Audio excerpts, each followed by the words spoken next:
Doctor, நான் ஒரு sugar patient. இன்டர்நெட்ல போனாலே நிறைய டயட் பற்றி எழுதிட்டு இருக்காங்க. அந்த ஜூஸ் குடி, கற்றாழை ஜூஸ் குடி, வெண்டைக்காய் நீளமாக கட் பண்ணி சாப்பிடு, விசித்திரமாக சொல்கிறாங்க டாக்டர். இந்த உணவு பற்றி கூட நிறைய கன்ஃபியூஷன்ஸ் இருக்குது. சில டாக்டர்ஸ் வந்து சுகர் சாப்பிடுன்றாங்க, சில டாக்டர்ஸ் வந்து ஃப்ரூட்ஸ் எடுத்துக்கலான்னு சொல்கிறாங்க, சில டாக்டர் ஃப்ரூட்ஸ் சாப்பிடக்கூடாதுன்னு சொல்கிறாங்க.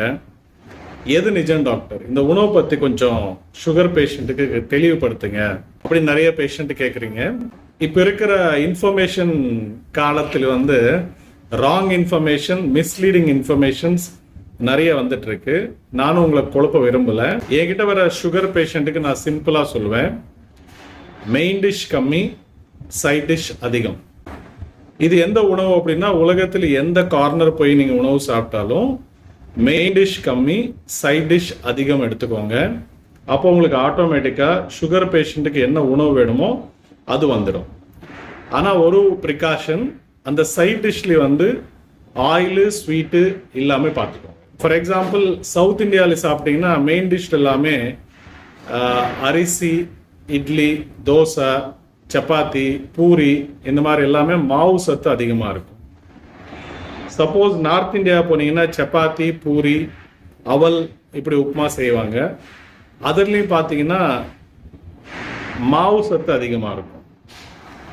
சைட் டிஷ் பார்த்தா மோஸ்ட் ஆஃப் த டைம் இந்தியாவில் வந்து ரெகுலராக சாப்பிட்ற சைட் டிஷ்ல காய், கீரை, க்ரீன் வெஜிடபிள்ஸ், அப்புறம் பருப்பு, சுண்டல், இதெல்லாம் நிறைய இருக்கும்.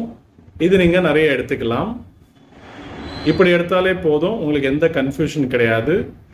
ஒன்றுக்கு ஞாபகம் வச்சுக்கோங்க, எந்த இயற்கை மருத்துவம், ஜூஸு, கஷாயம் சாப்பிட்டாலும் ஆயுர்வேதா, சித்தா மருத்துவரை கன்சல்ட் பண்ணிட்டு எடுத்துக்கோங்க. வீடியோஸ் பார்த்துட்டு எடுக்க வேண்டாம், அதனால் எனக்கு தெரிஞ்சு ஒரு பிரயோஜனமும் இருக்காது. ஒன் மோர் திங், சுகர் பேஷண்ட்டுக்கு நீங்கள் என்ன சாப்பிட்றீங்கன்றதை விட எவ்வளோ அளவுக்கு சாப்பிட்றீங்கன்றது தான் இம்பார்ட்டண்ட். ஸோ நியூட்ரிஷியஸ் ஃபுட் எடுக்கணும், கேலரி ஃபுட்டு கம்மி பண்ணணும். அதுக்கு தான் நான் சொன்னது, மெயின் டிஷ் கம்மி, சைட் டிஷ் அதிகம்.